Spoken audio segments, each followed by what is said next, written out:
ሰበር ዜና ቆመህ ካለህ ቁጭ ብለህ አዳምጠኝ አስደንጋጭ ዜና ስለሆነ ማለት ሴኔጋል በካፍ ምክንያት ከአፍኮን ተነጥቃ ለሞሮኮ 3-0 ፎርፌ ተደርጎ ዋንጫው ለሞሮኮ ተሰጠ ማለት የ2026 አፍኮን አሸናፊ ሞሮኮ ተደርጎ ተሰይሟል ማለት ያቺን ሜዳ ጥለው ስለወጡ በፎርፌ ተቆጠረባቸውና 3-0 ተደርጎ ተመዝግቦ ዋንጫው ከሴኔጋል እጅ ተነጥቆ ለሞሮኮ ተሰጠ ነው ማለት የአረብ ገንዘብ ሲኖር እንደዚህ ነው ገባለ እኛ ቺታ እናረግም እንጂ ዋንጫውን የበላነው ዋንጫ ለማን ሲቲ ይሰጠው ነበር ማለት ነው ገባለ የመጨረሻው ፓርት ቀድላት እንዴት አባቱ የሚያቃጥል ዜና ነው ያውላ ቋጥረን እንደዛ ተጋርለው ሜዳ ላይ የሆነ 10 ደቂቃ ምናምን አለቃቅሰው ስለወጡ ምናምን ፎርፌ ያደረጋቸው ደስ ትላላችሁ አሰልጣኙ ዘላለም ታገደ አይደል በቃ አሰልጣኙ ተቀጣበት ዘላለም ታገደ ማኔ ጀግና የሆነ አምበል ተጫዋቾቹን አስማምቶ ይዟቸው መጥቶ ተጫውተው አሸንፈው እንዴት ትነጥቋቸዋላችሁ ካፍ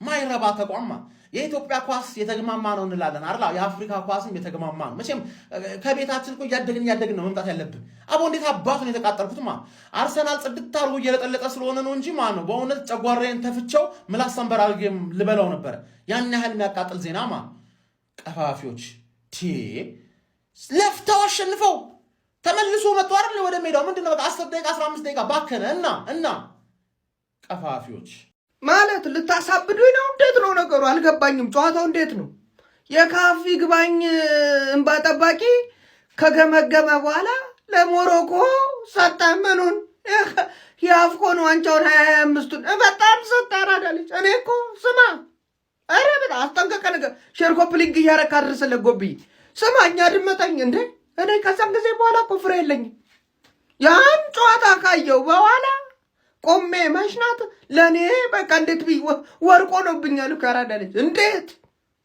አልቋላ እንዴ ያን የለማ እንዴ ብራሂም ዲያዝ እኮ በኔ እኮ ነው በማንም እኔ ነው ቆመው እኮ በማንም አይደለም ያራዳለች ታዲያ ገና ለገና ወጡ ብለ ገና ለገና ዘለው አላየንም ወይኛ አፍሪካ ተሆና አበለን የላጫውት እዚህ እኮ አይተናል ወልዋሎ እኮ ስንት ታምር ታይቷል ምን ሆኖ ነው የምትለን ቶሎ መልጥ ሌላ እንትን ውስጥ መልስላችሁ የፈተነ እኔ እንደዚህ ነቀል እኔ ራሴ ነው የፍሬዎችን ባጠባቂ ነው ምሮጠው ምንም አልሰማህም አረባክ እንደዚህ የለም ምን ጀማው እንዲቻላል እንዴ ቆይ እንዴት ነው የሚሆነው እንደዚህ እንዴ ሴኔጋል የአፍሪካ ዋንጫውን ማለት ነው ተነጥቃ ለማተሰጠ ለሞሮኮ እንዴት ማለት በምን አግባብ ነው የሚሰጠው የኛስ ቋጠሩ እኛስ ከነሱ ጋር የታሸነው እንዴት ነው የሚሆነው እንዴት አይነት ቅሌታም የሆነ አካል ነው ዋካችሁ ይሄን ነገር የሚያዘጋጀው እንዴ አረ ነውር ነው አረ ኃጢአት ነው አረ አትጫወቱብን እንዴ እኛ ደሃ እንጂ መቀለጃ ነን እንዴ አሁን ላይ ወጥቶ ተመልከቱ ሻምፒዮን አፍሪካ ምናምን ተብሎ ለሞሮኮ እኳን አደባባይ ይዞት ሊዞሩ ነው ዋንጫውን ይዘውት እንዴት ነው አልገባኝም እኮ ድጋሚ ሻምፒዮን የሞሮኮ ህዝብ ምናምን ከተማ ወጥቶ ምናምን እየረበሸ ነው ከዛው ክላክስ እያደረጉ ምናምን ሴኔጋል አቀባበል ምናምን ይደረግ ነው ከየክለቡ ተጫዋቾቹ ተሰብስበው ሄደው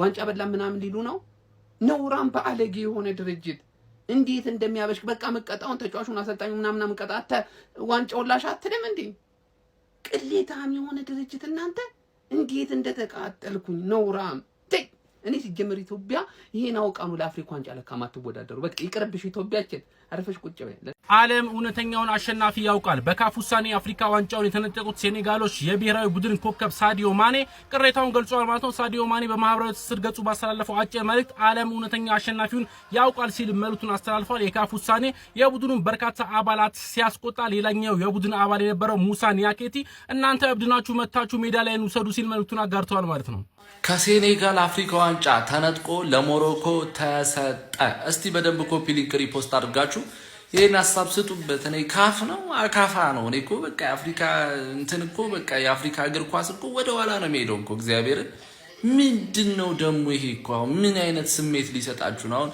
በዋንጫ በወረቀቷን በደብዳቤው አሽገው ሊሰጧቸው ነው ለሞሮኮ ምንም ስሜት አይሰጥም ምንም አሁን አፍሪካ ዓለም ዋንጫ ከአርጀንቲና ተነጥቆ ለፈረንሳይ ተሰጠ ቢባል ምንም ስሜት አይሰጥም በቃ ምንም ስሜት አይሰጥም መጀመሪያ መስተካከል የነበረበት ነገር ማስተካከል ነው ብቻ ምንም ግራን የገባኝ ሲጀመር ያለ የሚጠመኝም ዋንጫ አይደለም ኢትዮጵያ ከሌለችበት በስተቀር ብቻ እስቲ እናንተ ሀሳባችሁን ስጡበት። ይመቻችሁ። በስማም ጋይስ እንደ ኢብራሂም ዲያዝ እድለኛ ተጫዋች የለም። ሞሮኮ በስተመጨረሻም የአፍሪካ ዋንጫው ማሸነፏ ተረጋግጧል በፎርፌ 3-0 ማለት ነው። ታዲያ ኢብራሂም ዲያዝ ትላንትና ያንን ካወቀ በኋላ ስቴዲየም ውስጥ ኢትሃድ ላይ ማለት ነው በዚህ መልኩ ተስተውሎ ነበረ። የመጨረሻ ደቂቃ ያቺ ፓኔንካ አሁን ረስቷት መተኛት ይችላል ጋይስ። በነገራችን ላይ ውሳኔው በርካቶችን ያነጋገረ ነው። በጨዋታው በአፍሪካ ዋንጫ በዛ ጊዜ ከፍተኛ ጎል አስቆጣሪ ነበረው እንግዲህ ኢብራሂም ዲያዝ ካለበት ጫና አሁን ወጣ ያለ ይመስላል። ታዲያ በርካታ ሞሮኮያኖችም ደስታቸውን በየአደባባይ እየወጡ እየገለጹ ነው። ሴኔጋላውያኖች ግን እጅግ በጣም ያሳዘኑኝ። እግር ኳሳችን በተለይ የአፍሪካ ደግሞ ምን ያህል እጅግ በጣም አስተዳደሩ ደካማ መሆኑን ያሳየበት ሌላኛው ሞመንት ይመስለኛል። ምክንያቱም ከብዙ ጊዜ በኋላ ተመልሶ ዳግም እንዲህ አይነት ሀሳቦችን ማንሳት ራሱ ያስቃል ጋይስ። ኤኒዌይስ እናንተ ምን ትላላችሁ? ሀሳባችሁን ኮሜንት ሴክሽን ላይ ጻፉልኝ። የፕላስ ምልክቷን እየነካችሁ ፎሎ አድርጉ። ኮፒ ሊንክ ሪፖስት ሲደረግ ይመቻችሁ። አሁን የተሰማ ሰበር መረጃ አለ። ከቻምፒዮንስ ሊግ ጨዋታዎች መጠናቀቅ በኋላ በአፍሪካ እግር ኳስ ታሪክ ታይቶ ማይታወቅ ጉድ ተሰምቷል። በ2025 የአፍሪካ ዋንጫ የፍጻሜ ጨዋታ ላይ የሴኔጋል ብሔራዊ ቡድን ተጫዋቾች ጨዋታው ሳይጠናቀቅ ሜዳውን ጥለው መውጣታቸው ይታወሳል። ይህ ድርጊት የውድድር ደንብ መጣስ ነው ያለው ካፍ አሁን ሌሊቱን አስደንጋጭ ውሳኔ አሳልፏል። ጨዋታው በሽንፈት ወይም ፎርፌ ተመዝግቦ ሞሮኮ 3-0 አሸናፊ እንድትሆን ተወስኗል። ሞሮኮ በይፋ የ2025 የአፍሪካ ዋንጫ ባለክብር ሆና ተመዝግባለች። በሴኔጋል ተጫዋቾች ድርጊትና በካፍ ውሳኔ ላይ የእናንተ አስተያየት ምንድነው? ሐሳባችሁን አስቀምጡልኝ። መልካም ጊዜ። የካፍ ኃላፊዎች ምን አይነት አሽሽ እንደሚጦዙ ግራ ነው የሚገባኝ። ይሄኛው አሽሽማ አርሰናል ዋንጫ ከበላ ስለሚያስፈልገን ቢሉኩልን ኤፕሪል ዘፉል ነው ወይ ብዬ ደግሞ ቀኔን ሳይ ደግሞ ማርች 18 ነው፣ ገና 13 ቀን ምናምን ይቀርዋል። ሜቢ ቀድሞ ደርሶ ከሆነ ኤፕሪል 1 ላይ ሆነው ከሆነ እስቲ ቼክ አሩ። ከ58 ቀን በኋላ ዋንጫውን መልሽ። ሴኔጋል ደግሞ ትሰማለች እንዴ? ይሄም ብላ እግር ነዋ አንዴ እጄ ገብቷል የገባ አይመለስም ብላለች። ካፍ ሴኔጋል ላይ ምን አይነት ውሳኔ እንደሚወስን ደግሞ አብረን እናያለን። አስቅኙ የአፍሪካ እግር ኳስ እንደቀጠለ ነው። በኩንታኩንቴ ጊዜ የቀረ አሰራር እኮ ነው ካፍ እየሰራ ያለው በምድር። አስቅኝ ሁለት ድርጅት ቢኖሩ የአፍሪካ ህብረትና ካፍ ናቸው። አረ መች ነው የምንነቀው? አረ ኳስ መች ነው የሚገባን? ለማንኛውም ከ58 ቀን በኋላ ዋንጫ መልሽ የተባለችው ሴኔጋል ግደሉኝ ሰይፉኝ ብላለች። አፕሪል ዘፉል እናየው። ኤፕሪል ዘፉል እንዳይሆን ቼክ አድርጓቸው የጦዙት ወይም ሀሽሹ እንዳይሆን። በዘፍላሽ ህግ ቀድሞን ሄደው ከሆነ ገና 10 ምናምን ቀን ይቀሯል ኤፕሪል 1።